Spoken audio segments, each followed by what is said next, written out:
सवाल उठाया कि क्यों पैदा किया। इस क्यों का हमारे पास जवाब नहीं है, क्योंकि क्यों का जवाब वही दे सकता है जिसने बनाया है। तो अल्लाह फरमाते आओ हम बताते हैं हमने तुम्हें क्यों बनाया। पहले अल्लाह ने पूरी कायनात की वजह बताई कि मैंने पूरी कायनात को क्यों बनाया। एक आयत ऐसी जामे अल्लाह ने नाजिल की, फरमाया वसख्खर लकुम मा फिस समावाति व मा फिल अर्दी जमीअम मिन्हु। क्या अजीब मुबालगा इस आयत में। फरमाया जो कुछ आसमानों में, जो कुछ जमीनों में, जमीअन तमाम का तमाम। हालांकि जब अल्लाह ने कह दिया जो कुछ आसमानों में तो तमाम हो गया ना, फिर जो कुछ जमीन में तो भी तमाम हो गया, फिर जमीअन तमाम का तमाम। तो मैं हैरान होता था इतनी ताकीदें अल्लाह ने क्यों लगाई हैं। उसका जवाब एक दिन जहन में आया कि अगर एक चीज भी इस कायनात में ऐसी हो गई ना जिसकी अल्लाह ने पैदाइश की रीजन नहीं बयान की, तो ये इल्जाम किस पर है? अल्लाह पर, कि अल्लाह तूने फलां चीज बिला वजह पैदा कर दी। तो अल्लाह कह रहे एक चीज भी नहीं, एक जर्रा भी नहीं, जो कुछ आसमानों में, जो कुछ जमीनों में, पूरा मुकम्मल एक चीज भी मुस्तस्ना नहीं है इससे। सख्खरा लकुम तुम्हारे लिए बनाया है। किसके लिए? इंसान के लिए, इंसान और जिन्नात। तो पूरी कायनात का मकसद तो अल्लाह ने दो लफ्जों में बयान कर दिया और हमें नजर भी आ रहा है। समंदर से कितने टनों मन मछलियां हम निकाल लेते हैं, उनसे जीने का हक छीन लेते हैं। समंदर की मछलियों ने कभी एहतजाज किया है भाई? बकरा जब दो दांत का होता है खुद तो सारी जिंदगी याशी करते रहते हैं, अभी जब बेचारा जवान हुआ, जवानी की दहलीज पे कदम रखा, बदनजरी भी नहीं करने देते हैं और फौरन काट के क्या कर देते हैं? खा जाते हैं। सवाल पैदा होता है ना भाई, ये भी तो एक मखलूक है। मुमकिन है कोई कहे भाई ये जानवर पर, बाज लोग कहते हैं कि जानवर को काटना जुल्म है क्योंकि ये इंसान अपनी खिदमत क्यों ले रहा है। तो भाई अगर काटना जुल्म है तो फिर जानवर पे सवारी करना भी जुल्म है, जानवर पे बोझ लादना भी जुल्म है। गधे से परमिशन थोड़ी ली जाती है कि हम आप पे बैठ के जाएं, घोड़े से परमिशन थोड़ी ली जाती है, वो तो बैठ जाते हैं। बल्कि घोड़ा तो सरकश होता है, उसको सुधारना पड़ता है, मार पीट के उसको काबू में लाना पड़ता है, तो फिर ये भी जुल्म है। लेकिन अगर ये जुल्म नहीं है, इसलिए इसका क्यों जवाब इसका ये कि भाई ये घोड़ा गधे किसके लिए पैदा किया अल्लाह ने? हमारे लिए। तो फिर काट के खाना भी जुल्म नहीं है। तो हमारे लिए का मतलब है अल्लाह ने फरमाया जिस तरह से चाहो फायदा उठाओ। ये पूरी कायनात बनी किसके लिए है? तुम्हारे लिए। अगर ये जवाब गलत है तो भाई इसके मुकाबले में कोई दूसरा जवाब लेकर आओ। दूसरा जवाब, बाज दफा किसी के दावे की बेहतरीन दलील ये होती है कि अगर ये दावा गलत है तो सही दावा पेश कर दो। भाई आप समझ रहे हैं कि नहीं समझ रहे? भाई मैं आपसे कहता हूं आपने मेरे 1 लाख रुपए खाए हैं, आप कहते नहीं 1 लाख नहीं खाए, आप कहते हैं फिर बता दो कितने खाए हैं, कह रहे पता नहीं कितने खाए हैं। तो फिर अदालत मेरी बात मानेगी ना? या तो तुम कोई फिगर बताओ भाई, 1 लाख नहीं 1.5 लाख बोलो, 2 लाख बोलो। आप खुद भी कोई दावा नहीं कर सक रहे तो फिर मुद्दई के दावे को माना जाता है। तो अल्लाह फरमा रहे हैं कि अगर मेरा ये दावा गलत है तो फिर तुम बता दो क्यों पैदा किया भाई? सारी कायनात किसके लिए बनाई मेरे भाई? इसमें कुछ इश्कालात होंगे कि भाई ये तो इस कायनात में तो नुकसानदेह चीज़ें भी हैं, वो एक अलग टॉपिक है कि कोई चीज़ कायनात में बेकार नहीं है। वो नुकसान बाज़ दफ़ा पहुंचा देती हैं लेकिन उनको पैदा नुकसान पहुंचाने के लिए नहीं किया गया। हर चीज़ कायनात में कुछ ना कुछ अपनी जिम्मेदारी पूरी कर रही। अब सवाल घूम फिर के आ जाएगा इंसान की तरफ कि सब कुछ इसके लिए, तो ये पेड़े खाने के लिए क्या?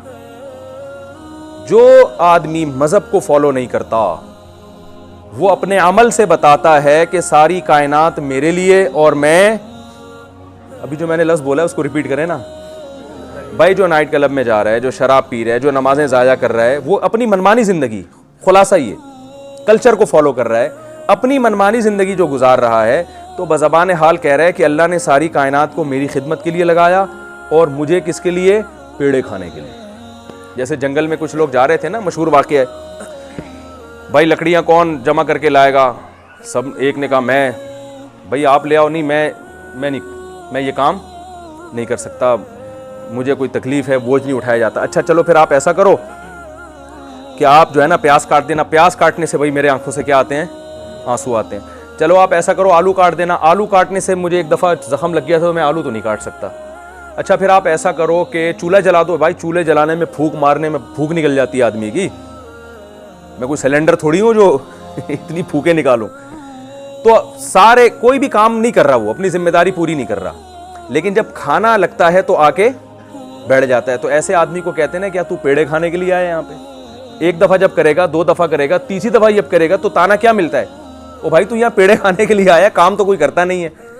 तो मेरे भाई जो लोग सिर्फ लाइफ का मकसद ये समझते हैं कि एंजॉय करना, इंटरटेनमेंट, आज फला मूवी देख ली, आज फला ड्रामा देख लिया, आज फला आप बोर हो रहे हैं तो यार बोर हो रहे हैं, तो भाई हम तो हैरान होते हैं कि टाइम को तो अगर उलमा तो ये कहते हैं बस चले तो इसको किसी तरह रोक लिया जाए,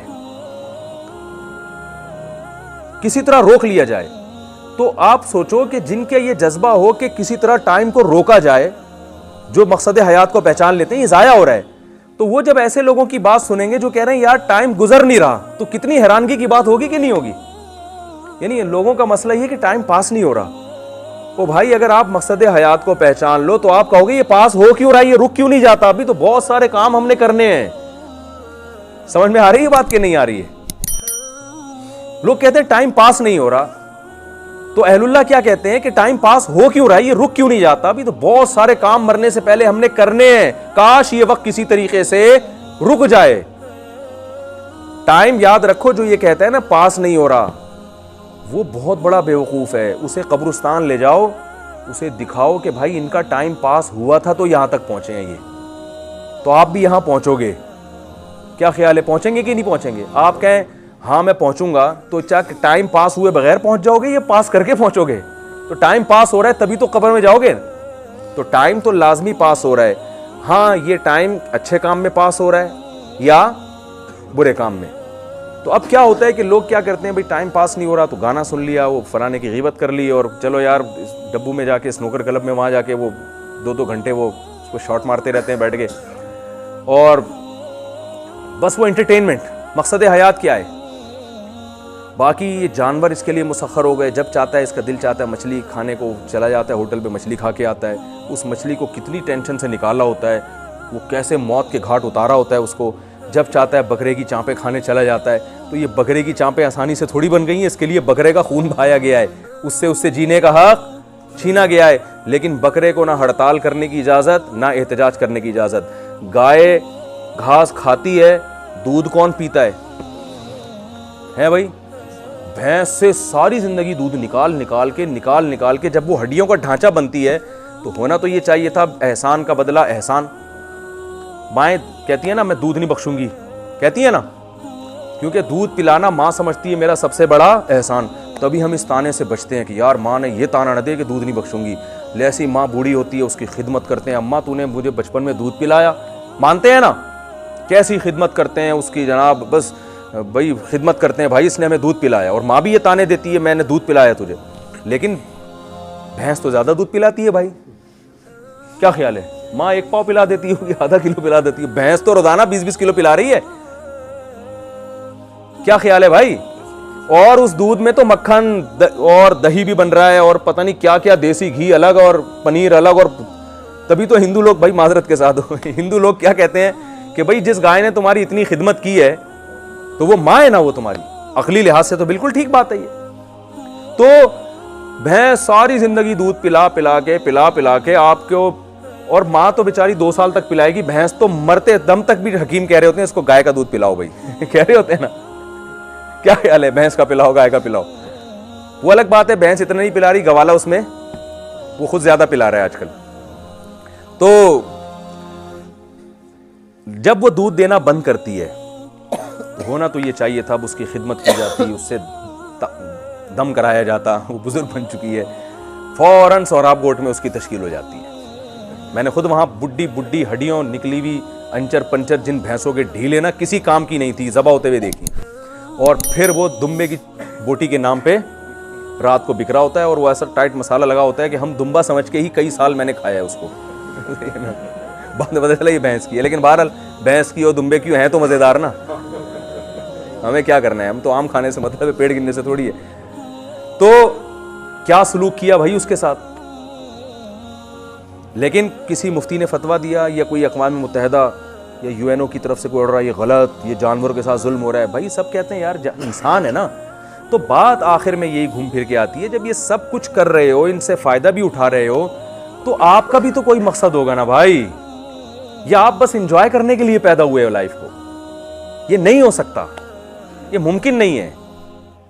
तो इसलिए अल्लाह ने कहा कि कोई जवाब, माकूल जवाब तलाश करके बताओ जो समझ में आए, कोई अक्लमंद उस पर गौर करे, बोले भाई ये वाकई सही जवाब है। तो हमारे पास इसका जवाब नहीं है, क्योंकि ये जवाब भी वही देगा जिसने हमें बनाया है। तो अल्लाह कहते हैं जब तुम्हारे पास जवाब नहीं है तो जो जवाब मैं दे रहा हूँ उस जवाब को मान लो। वो जवाब क्या है? वमा खलक़तुल जिन्ना वल इंसा इल्ला लियाबुदून, मैंने इंसान और जिन्नात को सिर्फ अपनी इबादत के लिए बनाया है। इबादत का मतलब नमाज रोज़ा नहीं है, इबादत का मतलब ग़ुलामी, कि मैं देखना चाहता हूँ इम्मा शाकिरन व इम्मा कफूरा, कि ये मेरा बन के ज़िंदगी गुजारता है या मेरी बगावत करके ज़िंदगी गुजारता है। मैं समझा पा रहा हूँ अपनी बात? तो अल्लाह ताला ने इंसान को आजमाइश के लिए पैदा किया है कि कौन है जो मेरा खा के मेरा शुक्र अदा करेगा और कौन है जो मेरा खा के मेरी नाफरमानी करेगा। अब अल्लाह का शुक्र अदा करने के लिए ज़रूरी है कि उसके अहकाम पे चला जाए, उसकी नेमतों को उसकी मर्ज़ी के मुताबिक इस्तेमाल किया जाए और उसकी नाफरमानी ना की जाए।